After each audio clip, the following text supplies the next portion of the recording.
صدیق ہے۔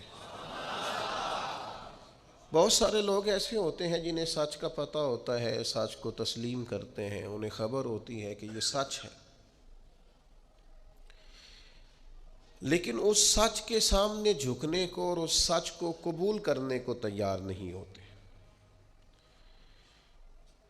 نجی محفلوں میں، تنہائیوں میں لوگوں کے درمیان کہیں گے کہ بات تو فلاں ٹھیک ہے، وہ جو کہا گیا تھا اس میں 100% صداقت ہے، لیکن آپ نے تسلیم ہی نہیں کیا، تو یہ تو بڑی ڈبل رائے کا آپ نے اظہار کیا ہے۔ یہ تو ایسی کیفیت ہے جو مومن کی نہیں ہوتی کہ آپ تسلیم بھی کر رہے ہیں پورے طور پر اور پھر آپ قبول کرنے کو بھی تیار نہیں ہیں۔ ابو جہل سے تنہائیوں میں پوچھا جاتا کہ نبی پاک علیہ السلام کے بارے میں کیا کہتے ہو، تو کہتا وہ جو فرماتے ہیں حق اور سچ ہے۔ اخنس بن شریح سے پوچھا جاتا بتائیے نبی کریم علیہ السلام جو ارشادات بیان کرتے ہیں، جو تعلیمات دیتے ہیں، جو بتوں کے بارے میں سرکار کی رائے ہے، تو کیا اس کے بارے میں تو کہتا ہے؟ تو وہ کہتا بالکل ٹھیک، حق اور سچ فرماتے ہیں۔ جناب ابو سفیان کو تو اللہ نے توفیق دی، بعد میں مسلمان ہوئے، لیکن ایک زمانے تک وہ میدانوں میں تو آتے رہے، لیکن صحیح بخاری میں موجود ہے جب شاہ روم نے ان سے پوچھا کہ اس محبوب کے بارے میں کیا کہتے ہو جن سے آپ جنگیں لڑنے جاتے ہیں، تو کہا میرے سامنے پیدا ہوئے، میرے سامنے ان کے مقدس بال سفید ہوئے، ان کے منہ سے جو بھی نکلتا ہے حق اور سچ ہی نکلتا ہے، زبان مبارک سے کبھی کوئی کمزور جملہ نہیں نکلا۔ پر سوال یہ ہے کہ جب حق کی سمجھ آ گئی ہے تو مان لیں، یہ سعید روحیں تھوڑی ہوتی ہیں جو اس کو سچ سمجھنے کے بعد قبول بھی کریں۔ سارے مسلمان نہیں کہہ رہے اللہ ماشاءاللہ باجی ہمیں دین کے مطابق چلنا چاہیے، ہماری بقا دین میں ہے، ہماری نجات دین میں ہے، ہمارا سب کچھ دین سے وابستہ ہے، تو آپ عمل کریں، دین کو قبول کریں، اپنی زندگی میں نافذ کریں، روزمرہ کے معاملات کے اندر عملاً دین کو شامل کریں۔ یہ درس اس امت کے امام سیدنا صدیق اکبر نے امت کو دیا ہے کہ جب سمجھ آ گئی ہے نا کہ اللہ کے رسول جو فرماتے ہیں حق اور سچ ہے، تو پھر لوگوں کی طرف نہیں دیکھنا، سوسائٹی کی طرف نہیں دیکھنا، نتیجہ کیا نکلے گا یہ نہیں دیکھنا، پھر جلدی سے آگے بڑھنا ہے اور محبوب کے قدموں میں پہنچ کر حق اور سچ کو قبول کرنا ہے۔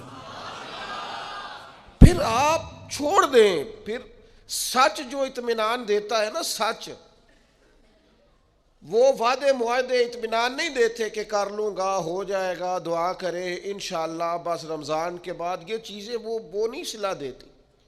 جب آپ کو سمجھ آ گئی اسے قبول کریں۔ یہ درس سیدنا صدیق اکبر کا ہے۔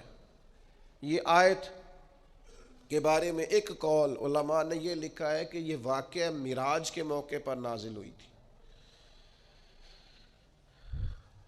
کچھ لوگ اکثر یہ کہتے ہیں فلاں بات بیان نہ کریں، لوگوں کی سمجھ میں نہیں آتی تو لوگ اعتراض کرتے ہیں۔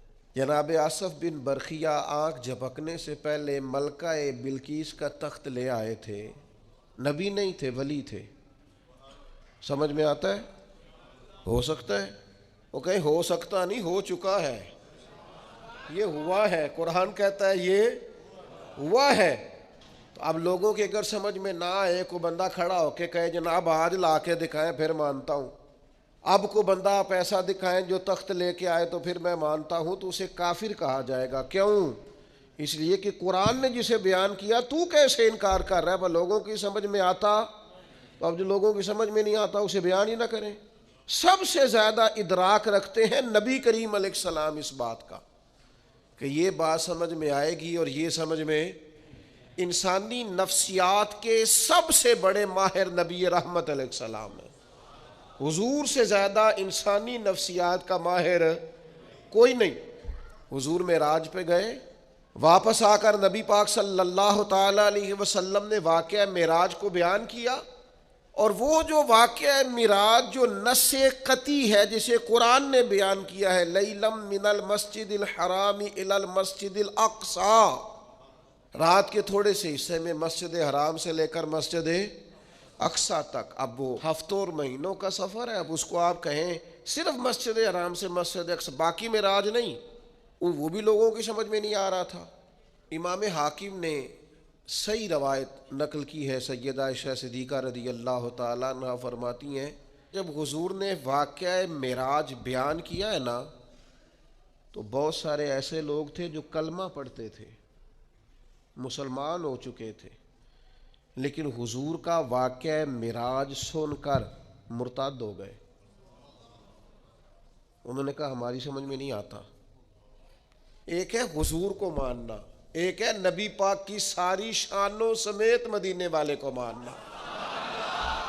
میں لعنت ڈالتا ہوں فرقہ واریت پر اور فرقہ وارانہ سوچ پر، لیکن اللہ کے گھر میں مسجد میں بیٹھ کر انشراح صدر سے کہتا ہوں نبی پاک کو حضور کی شانوں سمیت صرف اہل سنت و جماعت مانتے ہیں۔ انشراح صدر سے کہتا ہوں، شانوں سمیت، اور اتنا تگڑا مانتے ہیں کہ میں وہ سنی ہوں جمیل قادری مرنے کے بعد میرا لاشا بھی کہے گا صلاۃ و سلام۔ یہ سمجھ لیں آپ بات، یہ کیا بات ہوئی؟ او مننا بھی کدا مننا ہے، کدے مان لے آتے کدے منے ہی نہ، یہ کیا فلسفہ ہوا بھائی؟ کلمہ پڑھتے ہیں، کلمہ پڑھنے کے باوجود کہنے لگے معراج سمجھ میں۔ صدیقی سوچ بتاؤں، ان لوگوں میں سے، یہ سیدہ عائشہ بیان کر رہی ہیں، امام حاکم نے اس کو لکھا ہے صحیح روایت، ان لوگوں میں سے کسی نے جا کے حضرت صدیق اکبر سے کہا کہ وہ جو سرکار فرماتے ہیں میں مسجد حرام سے مسجد اقصی تک گیا ہوں، تو آپ اسے تسلیم کرتے ہیں، اس کی تصدیق کرتے ہیں؟ تو حضرت ابوبکر صدیق فرمانے لگے یہ تو اتنی سی بات ہے، میں تو اس سے بڑی بڑی باتوں کی تصدیق کرتا ہوں۔ اور کوئی رے فلک تے یار گیا، کوئی جا سدراتے ہار گیا، ایک کالیاں زلفاں والا سی جڑا لنگر شاہ تو بھی پار گیا۔ یہ اتنی سی بات؟ محبوب تو جو کہہ دے، جو فرما دے، سانو قید سجن دا گہنا ہے، او جنج رکھے ایسا اونج رہنا ہے۔ یہ فلسفہ حیات ہے بندہ مومن کا۔ امتی کا حق ہے کہ جو حضور فرما دے، جس وقت فرما دے، جس تناظر میں فرما دے، وہ صدق کے دل سے اسے لوگوں کی سمجھ میں نہیں آتا۔ اور جناب یہ سمجھ شریف کا قصور ہے، یہ سمجھ شریف مختصر ہے، اس لیے سمجھ میں نہیں آتا۔ لوگوں کی سمجھ میں بڑی چیزیں نہیں آتی، اب کیا وہ چیزیں چھوڑ دی جائیں گی؟ اکبر الہٰبادی کہتے ہیں میرا تو رب کے بارے میں بھی یہ عقیدہ ہے کہ تو دل میں تو آتا ہے، دماغ میں نہیں آتا۔ میں جان گیا میرے مولا تیری پہچان یہی ہے۔ اگر کوئی تیرا احاطہ کرنا چاہے تو کر سکتا، دماغ تیرا احاطہ کر سکتا، آنکھیں احاطہ کر سکتی، لیکن دل مانتا ہے کہ اس کائنات کا خالق بھی ہے، مالک بھی ہے، ایمان ہے، عقیدہ ہے۔ اس لیے تصدیق اور روحانی طور پر نبی پاک صلی اللہ علیہ وسلم کے قریب رہنا اور غلامی کرنا اور پورا ماننا اور وارفتگی سے ماننا اور شوق سے ماننا اور ماننا تو پھر سارا کچھ باندھ باندھ کے ہاتھ پیر اپنے آپ کو حضور کے قدموں میں رکھ دینا، یہ صدیقی سوچ ہے۔ یہ حضرت ابوبکر صدیق کا کمال ہے۔ آپ دیکھیں نا حضور نے اس بات، یہ دو روایتیں آپ نے بھولنی نہیں، یاد رکھیں گے انشاءاللہ۔ حضرت ابوبکر صدیق کے بارے میں یہ دو روایتیں، اس کو بھولنا نہیں آپ نے، قربان جاؤں۔ نبی پاک علیہ السلام نے فرمایا میں نے جس کے سامنے بھی دین پیش کیا اس نے تردد کیا، دلیل مانگی۔ محبوب کو دلیل کی کمی تو نہیں، حضور تو خود سراپا دلیل ہے۔ یا ایھا الناس قد جاءکم برہان من ربکم، اے لوگو یہ نبی پاک تمہارے پاس اللہ کی برہان ہے، یہ دلیل بن کے آئے۔ سرکار کو دلیل کی کوئی پریشانی نہیں ہے، جس کے سامنے دین پیش کیا اس نے دلیل مانگی۔ اور دوسری طرف حال یہ ہے کہ حضرت عبداللہ ابن حذافہ فرماتے ہیں سرکار کوئی معجزہ نہ بھی دکھاتے تو چہرہ ہی ایسا تھا، لوگوں نے دیکھتے جانا تھا، کلمہ پڑھتے جانا تھا۔ کریم فرماتے ہیں جس کے سامنے بھی دین پیش کیا اس نے دلیل مانگی، یہ میرے ابوبکر صدیق ہیں۔ میں نے دین پیش کیا ہے، دلیل مانگی کوئی نہیں، فوراً ہی کلمہ پڑھ کے مسلمان ہو گئے فوراً۔ یہ وہ چیز ہے جسے حضور نے بطور اعزاز کے بیان کیا، ان کی خصوصیت کے طور پر بیان کیا، فوراً مسلمان ہو گئے۔ آج تردد ہے، بے چینی ہے، انتشار ہے، وسوسوں کے غلبے، لوگ فکری پریشانی کا شکار ہے، ذہنی تناؤ کا شکار ہے۔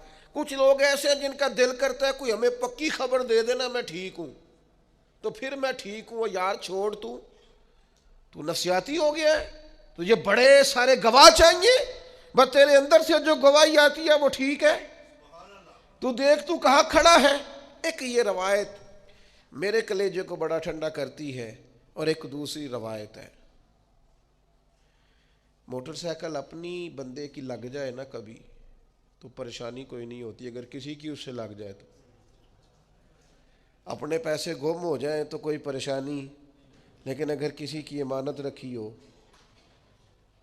بڑا پیارا آدمی بھی ہو، بلکہ یوں سمجھ لیں گھر والوں کے بھی پیسے ہو نا، ابا جی نے بھی پکڑائے ہوں، وہ بھی گم ہو جائے تو بندہ پریشان ہوتا ہے۔ قریبی آدمی جتنا مرضی ماں باپ کی حد تک بھی قربان جائیں۔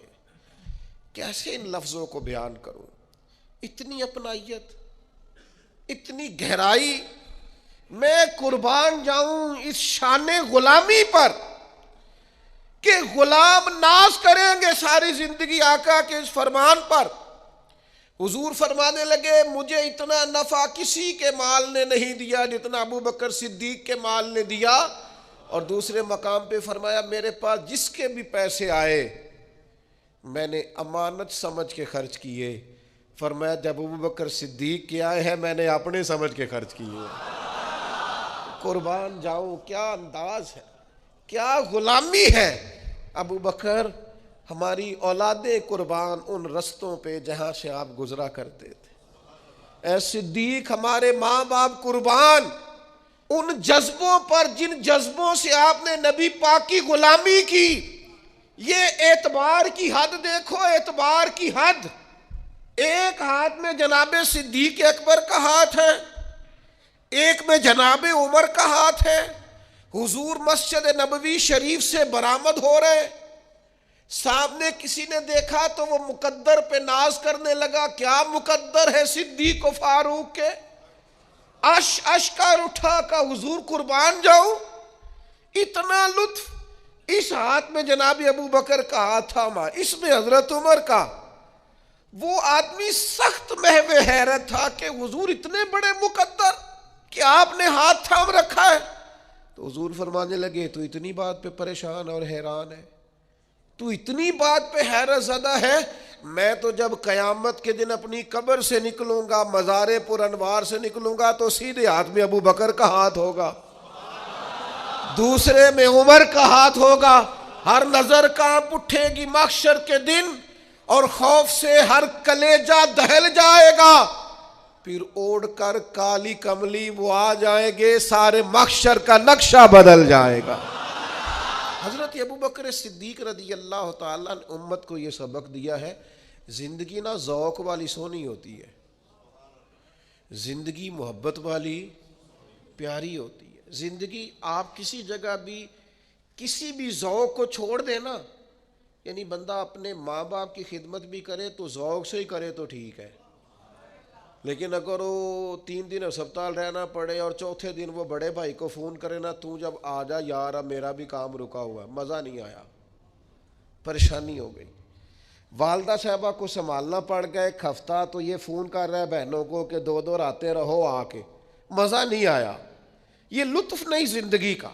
بچوں کی آپ خدمت کی، اپنے بچوں کی، ناراض نہیں ہونا آپ نے مجھ سے، دیوانہ سا آدمی ہوں کسی وقت دیوانگی میں بھی بات کر جاتا ہوں، اپنے بچوں کی خدمت کر کے اپنے بچوں کو پال پوس کے ان کے سامنے بیٹھ کے تقریر کرنا کہ میں تہاڈے لیے بڑا اوکھا وقت ویکھیا ہے، تو بھائی آپ ہی ابا جی تھے، آپ نہیں دیکھنا تھا، ایک گوانڈی نہ تے گل ہو نہیں سکتی کہ تو اوکھا وقت ویکھ۔ یہ اپنے بچوں کے سامنے تقریر کرنے کا کوئی مقصد ہے؟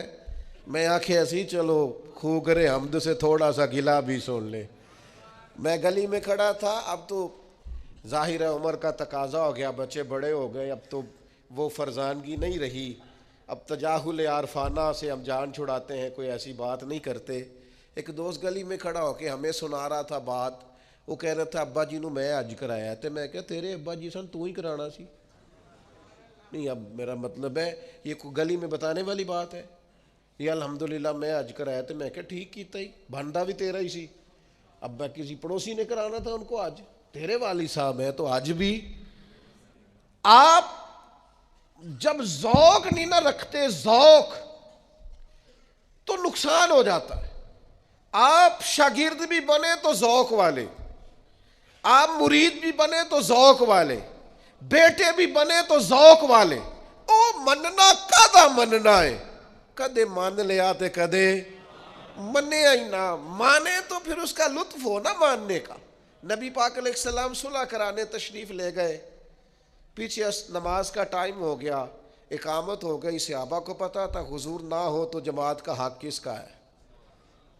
یہ بخاری مسلم میں موجود ہے. جناب ابو بکر صدیق کا بازو پکڑ کے مصلی پہ کھڑا کر دیا, سرکار واپس آ گئے. صف میں آئے تو صحابہ ہاتھوں پہ ہاتھ لگا کے جناب صدیق کو تنبیہ کرنے لگے کہ حضور آ گئے. حضرت صدیق اکبر کو جب پتہ چلا کہ حضور آ گئے ہیں تو دوران نماز ہی نبی پاک کی تعظیم شروع کر دی. دوران نماز ہی. کچھ بیوقوف کہتے ہیں حضور کا خیال آ جائے تو نماز ٹوٹ جاتی ہے, اور میں نے کہا نادانو, جب تک نبی پاک کا خیال نہ آئے نماز ہوتی نہیں. بتاؤ نا, یہ حضور کا خیال نہیں السلام علیکہ ایھا النبی, یہ حضور کا خیال نہیں اللہم صلی علی محمد وعلی آل محمد, یہ کس کا خیال ہے؟ کہاں بیٹھ کے لکھتے ہو اور بولتے ہو, سمجھتے ہی نہیں کہ کیا کہہ رہے ہو. این حالت نماز میں حضور کی تعظیم, این حالت نماز میں. ایک قدم پیچھے ہٹایا تو نبی پاک بھی حالت نماز میں کہہ رہے ہیں پڑھاؤ نماز, پر حضرت صدیق اکبر پیچھے ہٹ رہے حالت نماز پڑھا کے میں تے ول ویکھاں, مینوں کعبہ بھول گیا ہی, بھول گئیاں نی سب صوم صلاتاں, اکو یار دا فکر پہ آئی. اگر تو راضی ہو جائے تو کہہ دے کہ میں راضی ہو گیا, ان نماز پڑھا کے تے ول ویکھا. کعبہ تے بھول گیا, بھول گئیاں نی سب صوم صلاتاں, مینوں یار دا فکر پہ آئی. سرکار کھڑے ہو گئے مصلی امامت پہ, نماز مکمل کی اور لبوں پہ مسکراہٹ. کریم فرمانے لگے جب میں نے کہا تھا جماعت کراؤ تو کرانی چاہیے تھی نا. حضرت ایک ہی جملہ حضور نے کہا اور جواب میں ایک ہی جناب صدیق نے کہا, لمبی بات نہیں ہوئی. کہا تھا جب تو جماعت کرانی چاہیے تھی نا. عرض کرنے لگے یا رسول اللہ, ابو قحافہ کے بیٹے کی اتنی جرت بھی نہیں کہ آپ کے سامنے کھڑے ہو کے جماعتیں کریں. میں ابو قحافہ کا پتر ہوں, آپ کے سامنے امام بنوں, میں سمجھتا ہوں یہ میرے لیے ٹھیک نہیں. دوستو شوق ہو, ذرا ذوق ہو, ذرا وارفتگی ہو, ذرا درد ہو, ذرا کیف ہو. نلائق بیٹا ہے, نلائق بیٹا, جس کا باپ اسے کھول کے کام نہیں بتاتا. لائق بیٹا ہے جس کا باپ فوراً کہے پتر فلاں کر کے, لائق بیٹا ہے. نالائق شاگرد ہے جس کا استاد اسے کام کوئی نہیں بتاتا, نالائق ہے. اور جس کے استاد اور مرشد جم فون اسی کو کرے نا, اے بھی تو کرنا ہے تے, اے بھی تو کرنا ہے تے. یہ غلامی, یہ ذمہ داری, یہ ناز ہوتا ہے. بھائیو ہمیں سمجھنا چاہیے, دین میں جب تک ذوق نہیں ہوگا, شوق نہیں ہوگا, وارفتگی نہیں ہوگی. میں حرم شریف تھا, ایک صاحب مجھ سے کہنے لگے آپ کیا فرماتے ہیں, زیادہ عمرے کیے جائیں کہ زیادہ غریبوں کو دیا جائے؟ میں نے کہا آپ کا دل کیا کہتا ہے؟ کہتا زیادہ غریبوں کو دیا جائے. میں نے کہا ٹھیک ہے, آپ غریبوں کو زیادہ دیں, نفلی عمرہ نہ کریں. تو مجھے کہنے لگے آپ نے اپنے بارے میں کچھ نہیں بتایا. میں نے کہا میری رائے یہ ہے کہ غریبوں کو بھی دب کے دیا جائے اور حضور کی حاضری بھی بار بار دی جائے. میری رائے تو یہ ہے, اس لیے کہ کچھ لوگ ایسے ہیں جو رہ نہیں سکتے, ان کی مجبوری ہے, پیار جو ہو گیا ہے, ان کی کیفیات کا رنگ. کہنے لگے یہ دو فتوے کس طرح ہوتے ہیں؟ میں نے کہا ہوتے ہیں, دو فتوے ہوتے ہیں۔ حضرت ابی بن کعب نے کہا یا رسول اللہ سارا مال اللہ کے رستے میں دینا ہے، فرمایا نہ بھائی، تیسرا حصہ، سارا نہیں لینا، تیرے بچے بعد میں پریشان ہوں گے۔ حضرت ابو لبابہ نے کہا یا رسول اللہ سارا دینا ہے، فرمایا نہ بھائی، تیرے بچے بعد میں پریشان ہوں گے۔ حضرت سعد بن ابی وقاص نے کہا سارا اللہ کے رستے میں دینا ہے، فرمایا نہ بھائی، ان کے لیے فتویٰ اور ہے۔ ابو بکر صدیق سارا ہی لے آئے، فرمایا تو لے آ، تیری خیر ہے، تیرا سارا ہی قبول ہے، تیرے لیے کوئی مسئلہ نہیں ہے۔ میں کیسے آپ کو بتاؤں کہ اولاد بزدل کر دیتی ہے۔ اپنے لیے انسان اتنا پریشان نہیں ہوتا جتنا بچوں کے لیے ہوتا ہے۔ جوان بیٹیاں تھیں جناب صدیق اکبر کے گھر میں، لیکن سارا مال ہجرت کی رات لے گئے۔ حضرت اسماء بنت ابی بکر سردار کی بیٹی، لیکن ابو جہل نے آ کے پوچھا کہاں لے گئے ہیں نبی پاک کو تیرے والد؟ جناب اسماء کہتی ہیں اس سختی کے ساتھ مجھ سے پیش آیا کہ میرے رخسار پہ تھپڑ بھی مارا۔ کس کے لیے؟ حضور کی بارگاہ کے لیے۔ مسلمان دین پر عمل کرتا ہے تو اس کے اندر وہ کیفیات نہیں، وہ جذبات نہیں۔ علامہ اقبال کہتے ہیں بجھی عشق کی آگ اندھیر ہے، اب یہ مسلمان نہیں، یہ خاک کا ڈھیر ہے۔ اب تو یہ خاک کا ڈھیر ہے، کوئی بھی ہوا چلائے گا، پنکھا چلائے گا، یہ اڑ جائے گا۔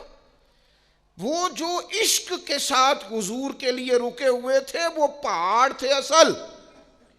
ہم نے وہ ذوق نہیں سمجھا۔ اور پھر ایک اور بات بھی آپ کو عرض کروں، ایک ہے شریعت کا حکم،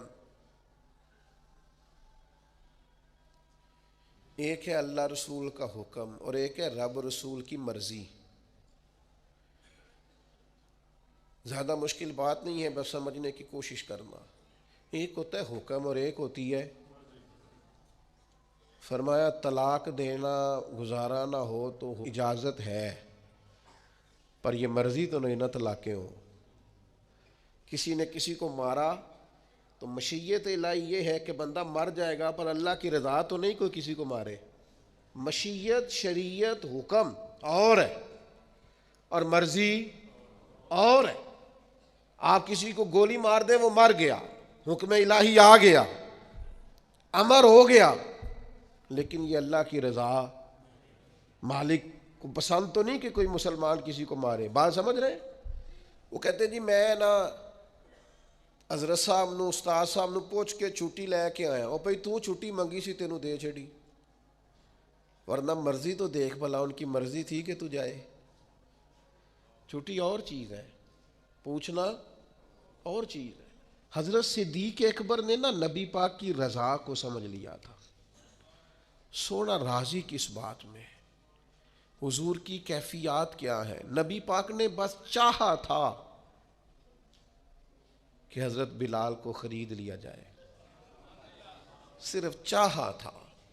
حضرت ابو بکر صدیق جا کے خرید بھی لائے، حضور کی رضا سمجھ گئے نا۔ یہ جو رضا کچھ بندے کہتے ہیں میں ابا جی نو آخیا مینو حکم کرو، اور میں نے کہا ابا جی سے حکم نہیں پوچھا جاتا، آپ ابا جی کو ویسے کیوں نہیں سمجھتے کہ ان کی طبیعت کیا ہے؟ آپ مزاج کو سمجھیں۔ حضور نے فرمایا باپ کی رضا میں رب کی رضا ہے، آپ اس کیفیت کو سمجھیں، اس گہرائی میں اتریں، والد آپ کے کیا چاہتے ہیں اس کے مطابق آپ عمل کریں۔ یہ کیا بات ہوئی کہ میں پوچھوں گا میرے لیے کوئی حکم ہوا تو دسیا جی، ایک ہی گل ہوئی جی۔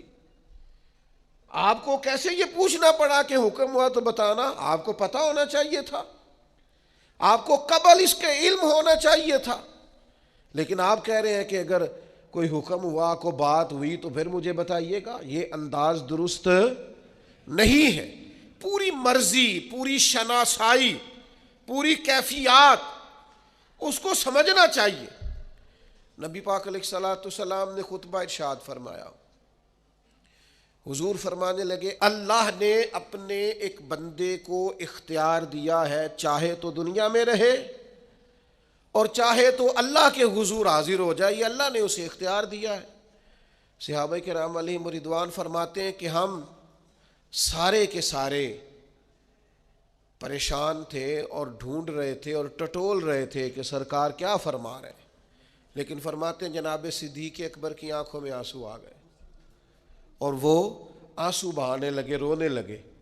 فرماتے ہم سارے پریشان تھے کہ یہ کیا انداز ہے، سرکار نے کیا بیان فرمایا ہے، اور اگر حضور نے بیان بھی فرمایا تو حضرت صدیق اکبر کی آنکھوں میں آنسو، اس کا کیا معنی ہے؟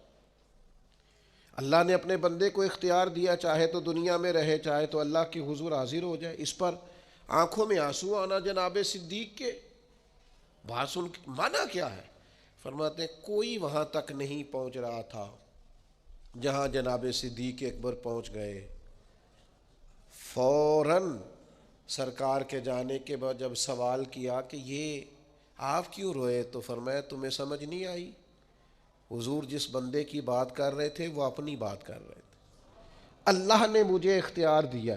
آپ رضا کو سمجھیں، شریعت کی رضا کیا ہے۔ آپ یہ مت سمجھیں کہ میں نے جی اجازت لے لی ہے، مجھے جی حکم مل گیا تھا، میں جی بات سمجھ گیا ہوں۔ آپ رضا کیوں نہیں سمجھ رہے دین کی؟ دین کی جو اصل مرضی اور منشا ہے، اس منشا کو سمجھا جائے۔ بہت سارے لوگ ایسے انہیں بہت ساری باتوں کا پتہ ہوتا ہے، چشم پوشی کا مظاہرہ کرتے ہیں، جان بوجھ کر بھولے پن کا مظاہرہ کرتے ہیں، پورے شعوری طور پر ذہنی طور پر بلند فکر ہوتے ہیں، لیکن جان بوجھ کر وہ کمزوری کا مظاہرہ کرتے ہیں۔ حضرت صدیق اکبر رضی اللہ تعالیٰ عنہ نے جو غلامی کی وہ ذرا وارفتگی والی کی۔ آپ کوئی کام بھی کریں نا ذوق کے بغیر کریں تو وہ کام بندے کو تھکا دیتا ہے، پریشان کر دیتا ہے، لیکن اگر آپ وہی کام ذرا شوق سے کر لیں نا۔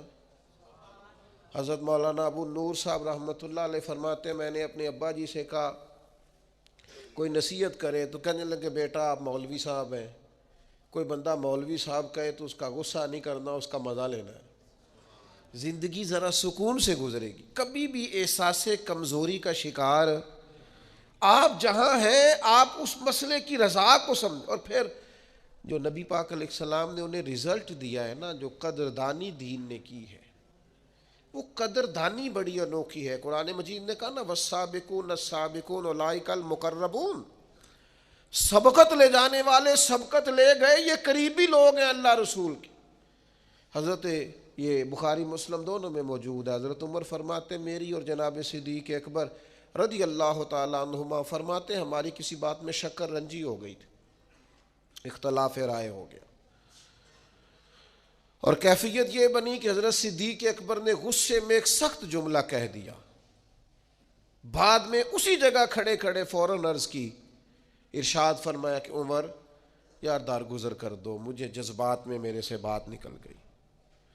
فرماتے ہیں میں تو پہلے ہی جلالی تھا، میں نے کہا پہلے بات کرنا پھر معافیاں مانگنا، میں نے بھی سخت سست بول دیا، اب مجھے بھی احساس ہوا کہ یہ بھلا کون مجھ سے معافی مانگ رہا تھا، ابو بکر صدیق۔ آپ فرماتے فوراً میں حضرت ابو بکر صدیق کے گھر پہنچا، لیکن مجھے جا کے پتہ چلا کہ وہ تو گھر میں موجود ہی نہیں۔ اب میرے پیروں تلے زمین نکل گئی، جب وہ گھر نہیں ہوتے تو دروازہ رسول پہ ہوتے۔ فرماتے کیفیت بدل گئی، میں شدید پریشان ہوا۔ دوسری طرف حضرت ابو درداء رضی اللہ تعالیٰ عنہ روایت کرتے کہ حضرت صدیق اکبر حضور کی بارگاہ میں پہنچے تو فرمایا کیا ہوا؟ عرض کی یا رسول اللہ ایک جملہ کہہ بیٹھا ہوں، پھر بڑی معافی مانگی ہے پر عمر مانے نہیں۔ نبی کریم مقدس گردن جھکا کے بیٹھ گئے۔ جناب عمر کہتے میں نے جا کے السلام علیکم کہا، جواب تو آیا پر حضور نے گردن نہیں اٹھائی۔ فرماتے میں پورا ڈرا، دیر تک سوچتا رہا یہ کوئی بات کرے، سرکار کچھ کہیں گے تو میں معافی مانگوں گا، لیکن فرماتے ہیں نبی پاک صلی اللہ تعالیٰ علیہ وآلہ وسلم نے کوئی بات ہی نہیں کی۔ اب میں نے ہی بات چھیڑی، میں نے کہا یا رسول اللہ مجھ سے غلطی ہو گئی، اگر جناب صدیق اکبر نے مجھ سے کہا تھا تو مجھے معاف کر دینا چاہیے تھا۔ فرماتے اب سرکار کا چہرہ نور اٹھا اور میں نے حضور کے مقدس جملوں میں جلال دیکھا۔ فرمایا عمر تمہیں پتہ ہے تمہاری قوم نے میری تکذیب کی اور ابو بکر نے میری تصدیق کی۔ فرمایا تمہیں خبر ہے اس بات کی کہ ہر شخص نے مجھ سے ہر چیز کو روکا اور جناب صدیق اکبر نے میرے لیے قربانیاں دی۔ حضرت سیدنا عمر فاروق فرماتے ہیں نبی پاک علیہ السلام نے 3 دفعہ فرمایا کیا تم میری خاطر ابو بکر کو چھوڑ نہیں سکتے تھے؟ میری خاطر، اللہ کرے آپ کو سمجھ آئے بات کی، کیا میری خاطر ابو بکر کو چھوڑ نہیں سکتے تھے؟ گویا حضور فرما رہے ہیں جو جناب صدیق اکبر کی طرف دیکھے تو میری نسبت کی اینک لگا کے دیکھے، اس کا جو میرے ساتھ تعلق ہے اس تعلق کی بنیاد پر دیکھے۔ مسلمانوں کے اندر جب سے بحثیں بہت ہونے لگی ہیں نا، فکری انتشار بڑھ گیا ہے، روز ایک نئی بے یقینی جنم لیتی ہے۔ روز، چونکہ ہم تبصروں والے ملک میں رہتے ہیں، اگر کوئی ملک تبصروں سے ٹھیک ہوتا تو سب سے پہلے ہمارا ملک ٹھیک ہونا تھا۔ ہم تبصروں والے ملک میں رہتے ہیں، اتنی گفتگو نشستن گفتن برخاستن، اور پھر حال یہ ہر بندے کے پاس اندر کی خبر ہے، سب کے پاس موبائل ہے تو سارے ہی صحافی ہیں۔ آپ جس سے بھی ملیں گے دو چار اندر کی خبریں اس کے پاس ضرور ہوں گی۔ تو حضرت صدیق اکبر رضی اللہ تعالیٰ عنہ کی شخصیت بتاتی ہے کہ دین بحث کرنے نہیں آیا، غلامی کرنے آیا۔ شریعت کے ہر فرمان پر جب آپ نے مان جو لیا، یہ بحث، یہ تکرار، یہ سیکھنا، یہ کلمہ پڑھنے سے پہلے کی باتیں، جب آپ نے تسلیم کر لیا پھر صرف غلامی کریں گے، اور ذوق سے کریں گے، اور شوق سے کریں گے، اور